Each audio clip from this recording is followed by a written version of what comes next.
Sophia Martinez pressed her palms against her tired eyes, trying to fight the exhaustion that seemed to seep into her very bones. The fluorescent lights of Wellington Industries' conference room hummed overhead, casting harsh shadows across the mahogany table where she sat alone, surrounded by presentation boards and scattered papers. Her third cup of coffee had gone cold hours ago, but she couldn't afford to stop now. At 26, Sophia had learned that dreams required sacrifice. Her marketing degree from a community college might not have impressed the hiring managers at bigger firms, but she had determination that burned brighter than any Ivy League diploma. Working 3 jobs to support herself and help her disabled father with medical bills left little time for sleep. But she refused to give up on her goal of becoming a successful marketing executive. The Wellington Industries internship was her golden ticket, even if it meant working unpaid overtime while juggling her night job at a local diner and weekend shifts at a retail store. The presentation she was preparing for tomorrow's board meeting could change everything. If she could impress the executives with her innovative social media strategy for their new product launch, they might offer her a permanent position, the power behind the empire 3 floors above. James Wellington stood in his corner office, gazing out at the city lights that sparkled like diamonds against the dark canvas of night. At 32, he had transformed his grandfather's modest software company into a tech empire worth billions. His innovations in artificial intelligence and sustainable technology had revolutionized industries and earned him recognition as one of America's most influential entrepreneurs. But success came with a price. The media portrayed him as a cold, calculating businessman who cared more about profit margins than people. Recent articles had painted him as emotionally unavailable, someone who treated relationships like corporate mergers. His last public appearance had ended in disaster when a reporter asked about his commitment issues, and his curt response had gone viral for all the wrong reasons. His assistant had left hours ago, reminding him about tomorrow's crucial board meeting where they would present the marketing strategy for their latest breakthrough in clean energy technology. The success of this launch could determine whether Wellington Industries maintained its position as an industry leader or lost ground to emerging competitors. James loosened his tie and decided to check on the conference room where the marketing team had been working. He expected to find it empty, but as he approached, he noticed the lights were still on. A moment of vulnerability. Sight that greeted James when he quietly opened the conference room door was completely unexpected. There, slumped over the presentation materials, was a young woman with long dark hair falling like a curtain around her face. Her breathing was deep and even. Her hand still clutched a red marker as if she had fallen asleep mid-sentence while working on a flowchart. For a moment, James simply stood in the doorway, struck by something he couldn't quite name. In a world where everyone wanted something from him, where every interaction was calculated and strategic, here was someone who had literally worked herself to exhaustion. On behalf of his company, he stepped closer and noticed the quality of her work spread across the table. The marketing strategy was brilliant, innovative in ways that his expensive consulting firms had failed to achieve.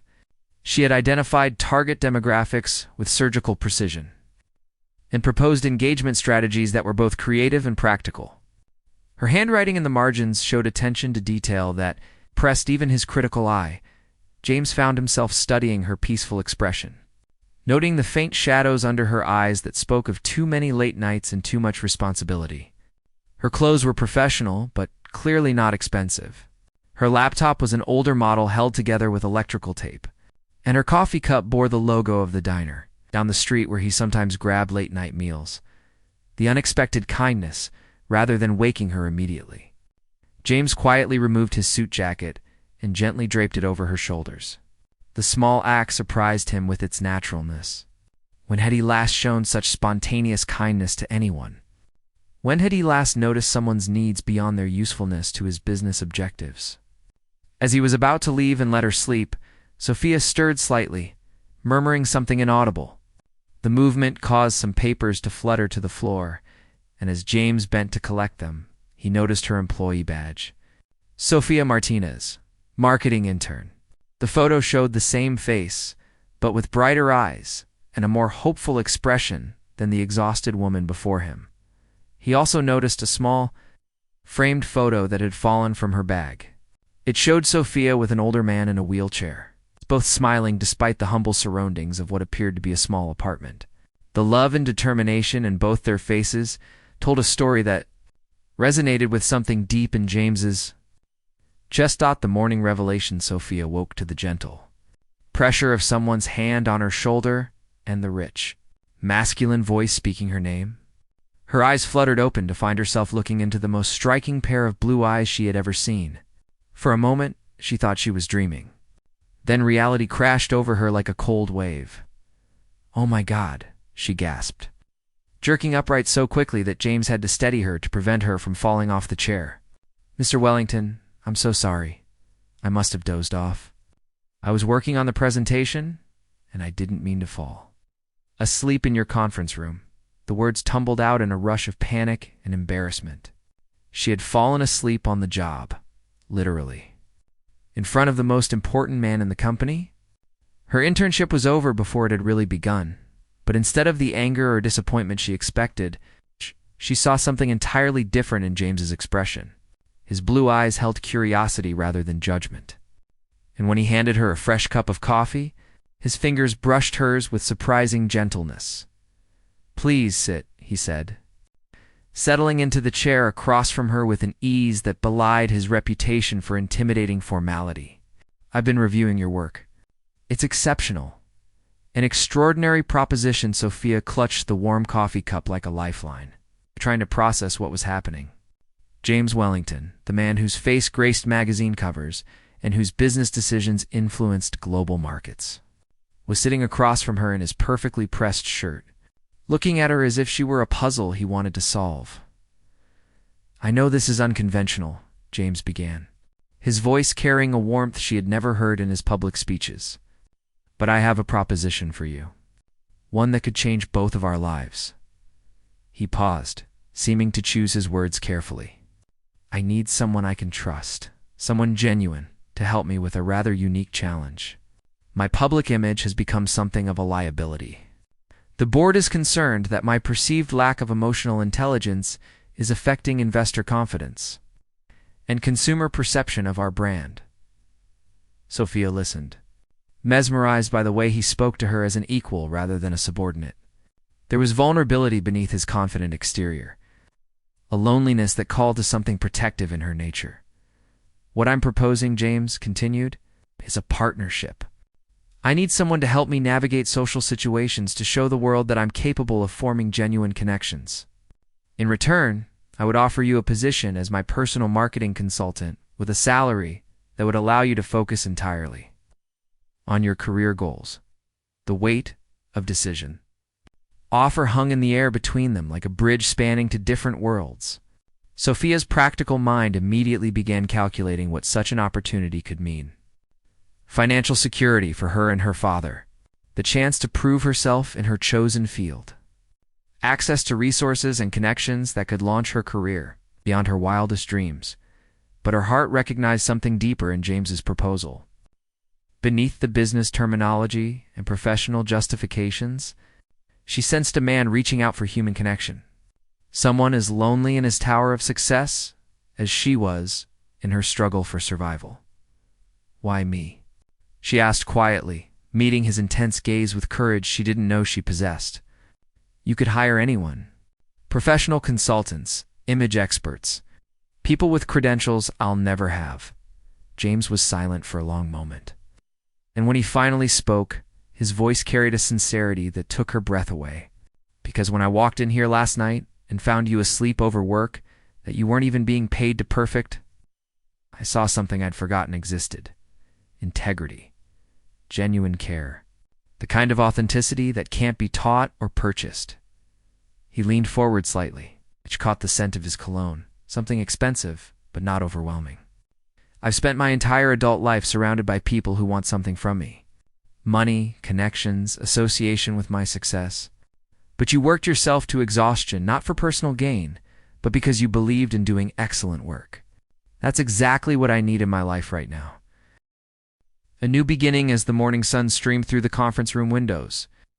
Casting everything in golden light, Sophia found herself at a crossroads that would define her future. She thought of her father, struggling with medical bills and the loss of his independence. She thought of her dreams, deferred but never abandoned. She thought of the genuine loneliness she had glimpsed in this powerful man's eyes. "There's something you should know," she said, her voice steadier than she felt. "I don't come from your world. I work 3 jobs to make ends meet. I've never been to a charity gala or a society dinner. I don't own clothes that cost more than my monthly grocery budget. If we do this, if I accept your proposition, I'll probably make mistakes that embarrass both of us." James smiled then, a real smile that transformed his entire face and made her understand why he graced so many magazine covers. "Sophia Martinez," he said, rising from his chair and extending his hand to her. "I have a feeling that your kind of mistakes might be exactly what I need," as their hands met in a handshake that felt more like the beginning of an adventure than a business agreement. Neither of them could have predicted how completely this moment would change their lives. The contract they would sign was written in formal language about professional services and compensation.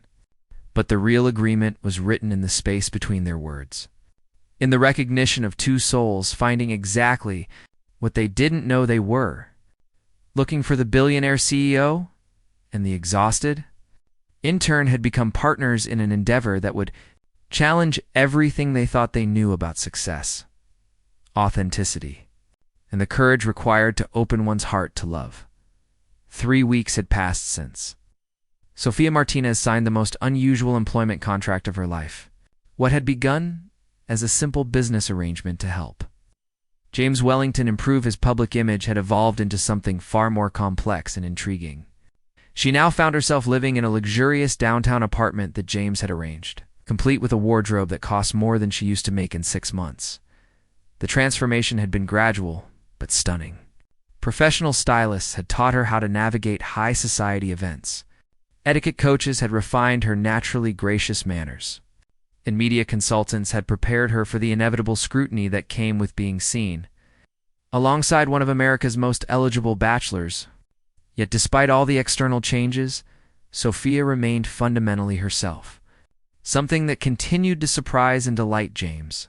Their first public appearance together had been at a technology conference in Silicon Valley.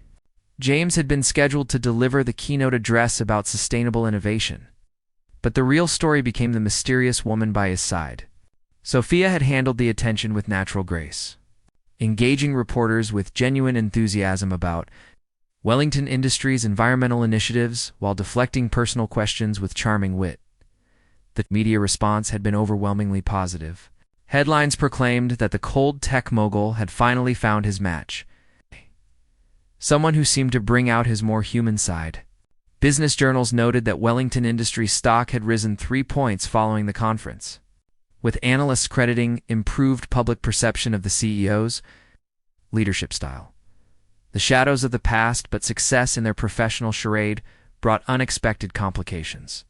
Victoria Sterling, James's former fiancée, had been watching the developments with growing concern and jealousy. Victoria came from old money, the kind of aristocratic background that considered business success nouveau rich. She had ended their engagement 2 years earlier when James refused to prioritize their social obligations over his company's expansion into renewable energy. Now, seeing James apparently happy and successful with another woman, Victoria began to question her decision. She launched a subtle campaign to undermine Sophia's credibility, using her connections in high society to spread whispers about the mysterious marketing consultant who had appeared from nowhere to capture the heart of one of America's most powerful men. The whispers reached Robert Martinez, Sophia's father, through well-meaning neighbors who had seen his daughter's photo in magazines, confined to a wheelchair after a construction accident 3 years earlier. Robert had watched his spirited daughter sacrifice her dreams to care for him. He was proud of her success but worried about the cost. "Mia," he said one evening when Sophia visited their old apartment, "are you happy? Really happy? Because all this glamour, it means nothing if you're not being true to yourself." His weathered hands, scarred from years of honest labor, held hers with gentle concern. "I see the pictures in the magazines and you look beautiful. successful. But I also see something in your eyes that worries me. Don't lose yourself trying to become someone else's idea of perfect. The deepening bond, meanwhile. Sophia and James found themselves spending increasingly more time together, often forgetting that their relationship was supposed to be purely professional. Their daily strategy meetings had evolved into long conversations about everything from literature to philosophy to their hopes for the future. James discovered that Sophia's insights went far beyond marketing. Her genuine curiosity and compassionate perspective challenged him to think differently about business and life. One evening, as they prepared for another charity gala, James found himself watching Sophia as she practiced her presentation for the event. She was passionate about the cause, a foundation that provided educational opportunities for underprivileged children. And her enthusiasm was infectious. "You know," he said, adjusting his bow tie when this arrangement started, "I thought I was hiring you to make me look more human. I'm beginning to think you're actually making me more human." Sophia paused in her preparation, meeting his eyes in the mirror. "Maybe that's because you were already human. James, you just forgot how to let people see it." The moment stretched between them, charged with an emotion neither was quite ready to acknowledge. They had been careful to maintain professional boundaries, but the attraction between them was becoming impossible to ignore. The Gala of Truth. The Children's Education Foundation Gala was held at the Metropolitan Museum, with 500 of the city's most influential people in attendance. Sophia wore an elegant navy dress that James had chosen personally, saying it matched her eyes perfectly. As they moved through the crowd, they played their roles flawlessly, the devoted couple committed to making a difference in the world. But Victoria Sterling was also in attendance. Looking stunning in a red gown that commanded attention from across the room, she approached them during the cocktail hour with the predatory grace of someone accustomed to getting what she wanted. "James, darling," she said, air-kissing his cheeks while completely ignoring Sophia's presence. "You look wonderful."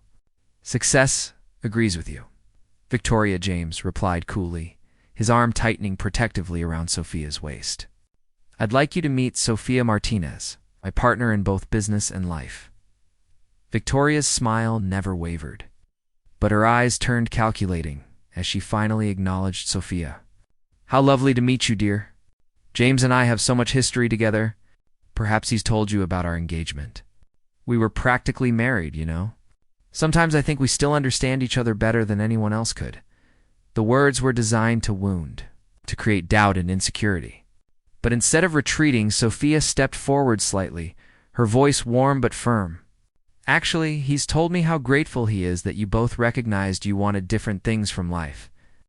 It must have taken courage to end an engagement when you realized you weren't truly compatible. I admire people who choose honesty over convenience."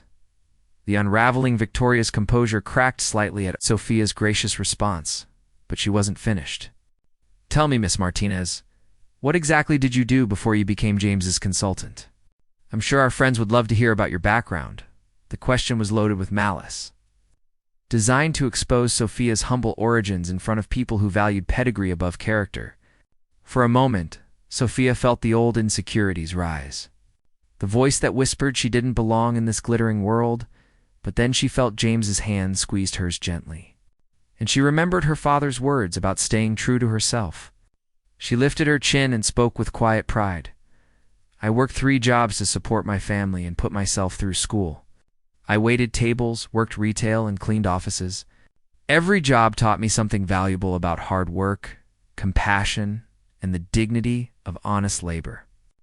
I'm proud of where I come from. I'm grateful for every experience that brought me to where I am today." The nearby guests had stopped their conversations to listen, and many faces showed respect rather than judgment. James looked at her with such obvious admiration that several people smiled, clearly moved by the genuine affection between them. Victoria's attempt at humiliation had backfired spectacularly. She made one final, desperate play. "How refreshing," she said with false sweetness. "I'm sure James finds your authenticity amusing. He always did enjoy novelty. But tell me, when the newness wears off, what then? What happens when he remembers what he really needs in a partner?" The declaration before Sophia could respond, James stepped forward, his voice carrying the authority that had built an empire, but tempered with an emotion that was entirely personal. Victoria, I think you've misunderstood something fundamental about my relationship with Sophia. This isn't about novelty or amusement. This is about finding someone who makes me want to be the best version of myself. He turned to look at Sophia, and his next words were clearly meant for her alone, even though half the gala was now listening. Sophia challenges me to think beyond profit margins and stock prices. She reminds me that success without compassion is meaningless. She works harder than anyone I know, not for recognition or reward, but because she genuinely cares about making a difference. The ballroom had gone quiet, sensing they were witnessing something significant. James continued, his voice growing stronger with each word. What I need in a partner isn't someone who looks good on paper or fits society's expectations. I need someone who sees the person behind the public image and loves them anyway. Someone who makes me laugh, who keeps me grounded, who believes in something bigger than herself. He took Sophia's hands in both of his, and the gesture was so tender that several people in the crowd actually sighed. I need someone exactly like Sophia Martinez, and I'm grateful every day that she took a chance on an arrangement that brought us together. The moment of truth, applause that followed was spontaneous and heartfelt, but Sophia barely heard it. She was lost in James's eyes, seeing the vulnerability and hope there, recognizing that something fundamental had shifted between them. This was no longer about contracts or public relations. This was about two people who had found in each other something they hadn't known they were searching for. Later, as they danced to the orchestra's romantic melody, Sophia finally voiced what they had both been feeling. James, what are we doing? This started as business, but it doesn't feel like business anymore. His arms tightened around her as they swayed to the music. I know. I've been fighting it for weeks, telling myself it's just the situation, the proximity, the shared experiences. But tonight, when Victoria tried to diminish what we have, I realized I couldn't pretend anymore. Pretend what? She whispered, though she already knew the answer. Pretend that I'm not falling in love with you, he said, his voice barely audible above the music. Pretend that this is still just an arrangement, when every day with you feels more real than anything I've ever experienced. Sophia felt her heart stop and then restart with a rhythm that seemed to match the music surrounding them. James, we can't. The contract, the complications. What happens when people find out this started as a business arrangement? But even as she spoke the words, she knew they rang hollow. Her heart had made its choice weeks ago, even if her mind was just now catching up. Then we rewrite the contract, he said, spinning her gently before drawing her close again. We choose what this becomes, not what it started as. People fall in love in all kinds of ways, Sophia. What matters isn't how it began, but what we do with it now. As the evening wound down and they prepared to leave the gala, both knew that everything had changed. Tomorrow would bring new challenges, new scrutiny, and difficult conversations about the future. But tonight, they had found something worth fighting for. A love that had grown from the most unlikely beginnings into something beautiful and true. The contract that had brought them together was about to be replaced by something far more binding and infinitely more precious. The choice to build a real relationship based on genuine love and mutual respect, regardless of what the world might think or say about how it all began. The penthouse apartment felt different in the morning light that streamed through floor-to-ceiling windows, casting long shadows across the marble floors. Sophia stood on the balcony overlooking the city, still wearing the elegant dress from the night before, her mind replaying every moment of the evening that had changed everything between her and James. Inside, James was on a conference call with his legal team, his voice carrying the familiar authority of business. But Sophia could hear an underlying tension. The media response to their public declaration at the gala had been swift and intense. Headlines screamed about the billionaire's love confession, and social media buzzed with speculation about their relationship. When James finally joined her on the balcony, carrying 2 cups of coffee, his expression was troubled. My publicist has fielded 17 interview requests since 6 this morning, he said, settling beside her on the outdoor sofa. Entertainment Tonight wants an exclusive.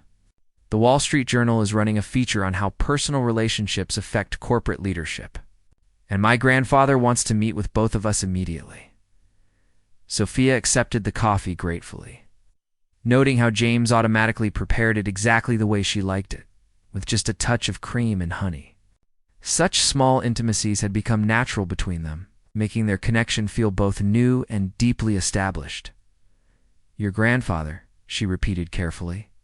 Thomas Wellington was a legendary figure in business circles, the man who had built the foundation of the Wellington Empire and who still held significant influence over the company's direction. How much does he know about our arrangement?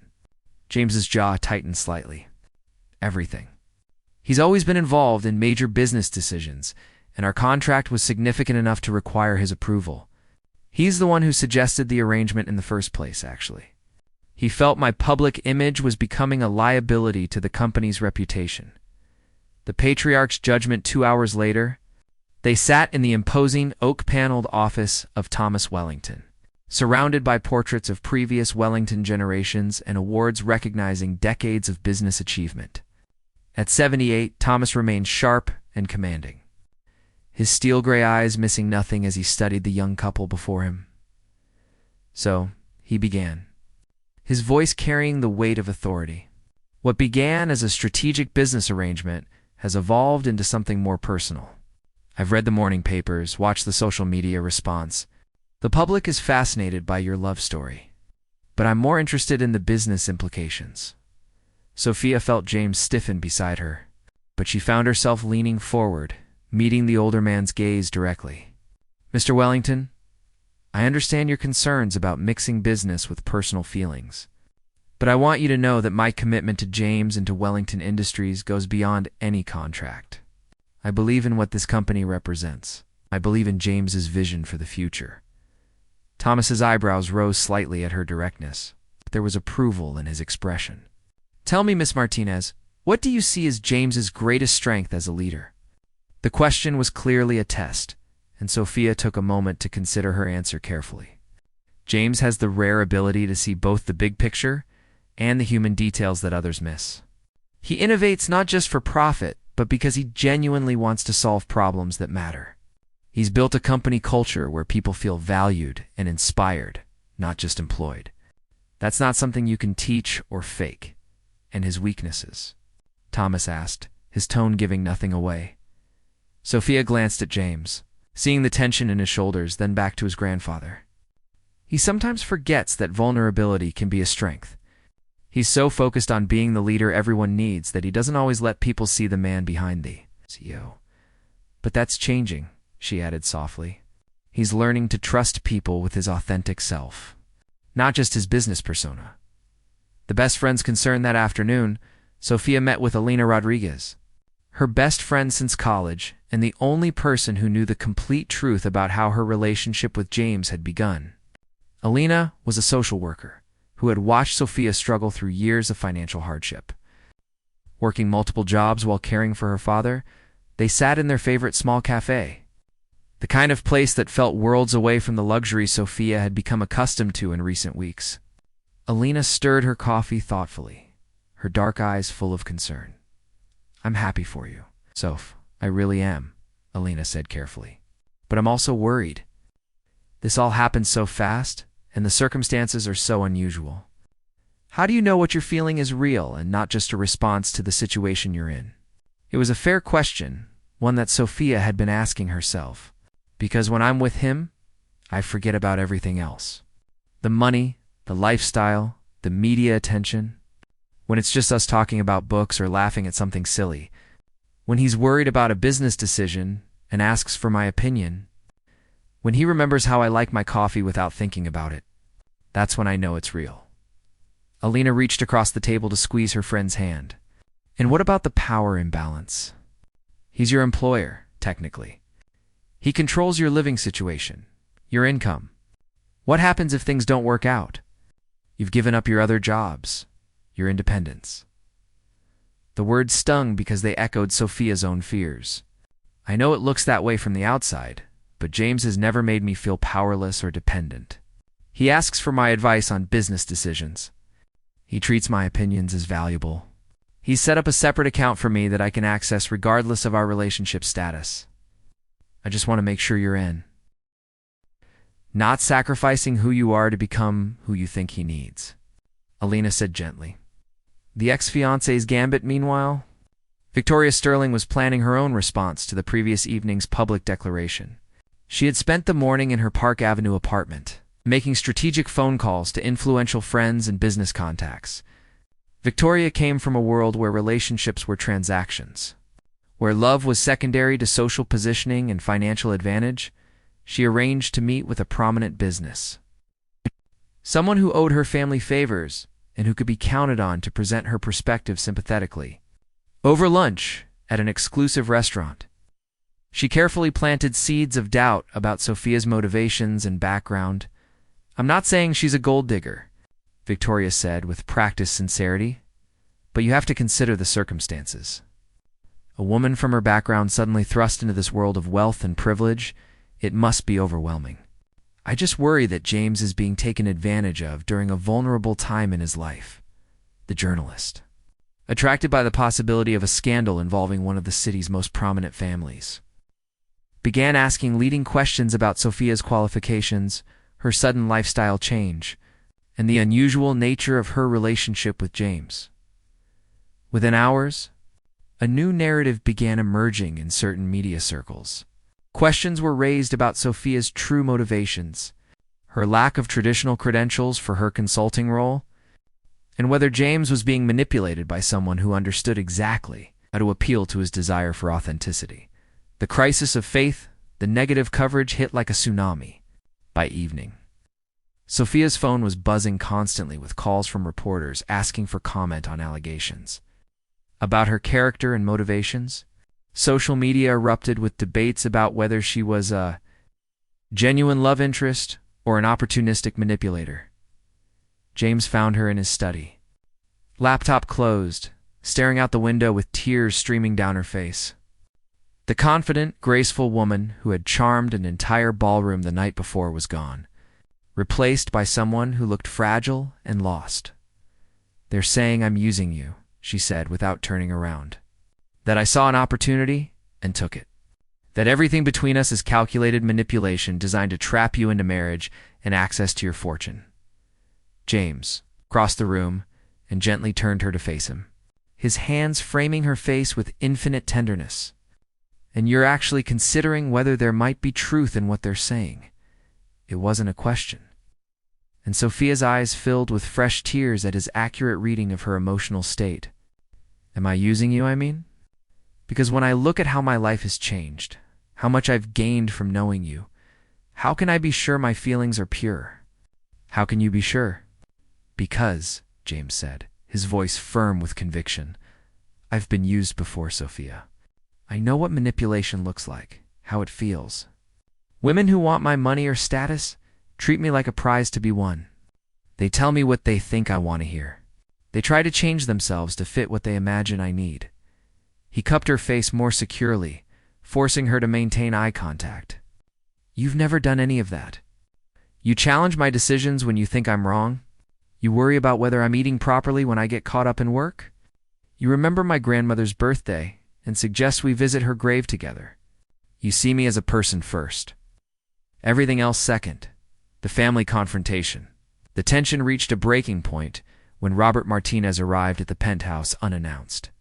His wheelchair navigated by a building employee who had been reluctant to turn away an elderly man claiming to be Sophia's father.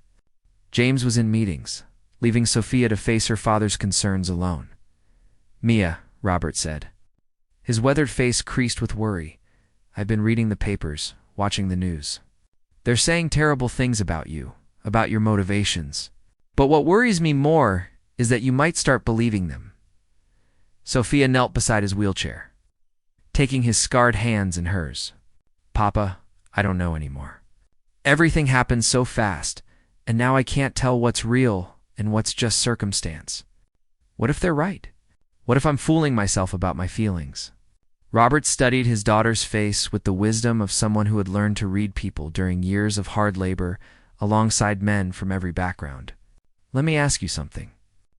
When you're with this man, when nobody else is watching, how does he make you feel?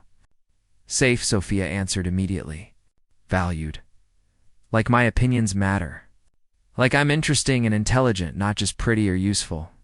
He makes me laugh, and he asks me about my dreams, not just my willingness to support his. And how do you feel about him? Not his money, not his status, but him as a person. Sophia considered the question seriously. I worry about him working too much. I want to protect him from people who only see his wealth. I love the way he gets excited when he talks about new innovations that could help the environment. I love that he keeps a photo of his grandmother in his wallet and that he still gets nervous before big presentations. Robert nodded slowly. That sounds like love to me, Mia. Real love. Not the kind that comes from gratitude or opportunism. The question is, are you brave enough to fight for it? The ultimate choice that evening, James returned home to find Sophia packing her belongings. Her movements were methodical, but her tears were constant, and the sight stopped him cold in the doorway. What are you doing? He asked, though the answer was obvious. I'm leaving, she said, without looking up from folding her clothes. This isn't fair to you. The media attention, the questions about my motivations, the damage to your reputation.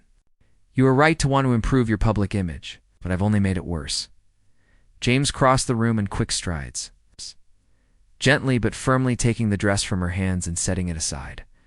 So you're just going to run away? Give up on what we have because some people who don't know us have opinions about our relationship. It's not that simple, Sophia protested. But her voice lacked conviction. It's exactly that simple, James replied, his voice intense with emotion. Either you believe in what we have together, or you don't. Either you trust that our feelings are real and worth fighting for, or you let other people's cynicism destroy something beautiful. He pulled her closer, his hands resting on her shoulders. Sophia, I've spent my entire adult life making decisions based on what other people expected. What would look good for the company? What would maintain the proper image? But loving you has taught me that the only opinion that matters is yours and mine. And if it costs you everything, she whispered, then we'll build something new together, he said firmly. I'd rather lose Wellington Industries and have a real life with you than keep everything and lose the woman who makes it all meaningful. The declaration of forever. The next morning, James called a press conference, but not the kind his publicist had recommended. Instead of damage control or carefully crafted statements, he chose complete honesty. Standing before a room full of reporters and cameras, with Sophia beside him, he told their story exactly as it had happened. The business arrangement, the unexpected evolution into genuine feeling, the choice to pursue real love despite its unconventional beginning. I'm not going to pretend our relationship began in a traditional way, he said, his voice carrying absolute conviction. But I'm also not going to apologize for finding love with an extraordinary woman who has made me a better person and a better leader. He turned to look at Sophia, his love for her evident in every line of his face. Some of you have questioned Sophia's motivations, suggested she's using me for financial gain. But I know what it looks like when someone values your money more than your character. I know what it feels like to be seen as a bank account rather than a person. That's not what this is. Sophia Martinez has challenged me to be more thoughtful or compassionate, more connected to the human impact of my business decisions. She's brought authenticity to my life that I didn't even realize I was missing. If that's manipulation, then I hope she never stops. The room was silent as James continued, his words clearly unrehearsed and completely heartfelt. We're announcing today that Sophia will be joining Wellington Industries as Vice President of Corporate Social Responsibility, a role she's uniquely qualified for based on her insights, her values, and her genuine commitment to making our company a force for positive change. As for our personal relationship, he added, taking Sophia's hand in full view of the cameras, I'm proud to say that I'm deeply in love with a woman who sees past the public image to the person underneath, who makes me want to deserve her faith in me, and who has agreed to spend the rest of her life helping me become the man she believes I can be, the happy. Beginning 6 months later, the wedding took place not in some grand cathedral or exclusive venue. But in the small community center where Sophia had volunteered during her college years, the guest list included billionaires and busboys, society matrons and social workers, creating exactly the kind of authentic, meaningful celebration that reflected who they had become together.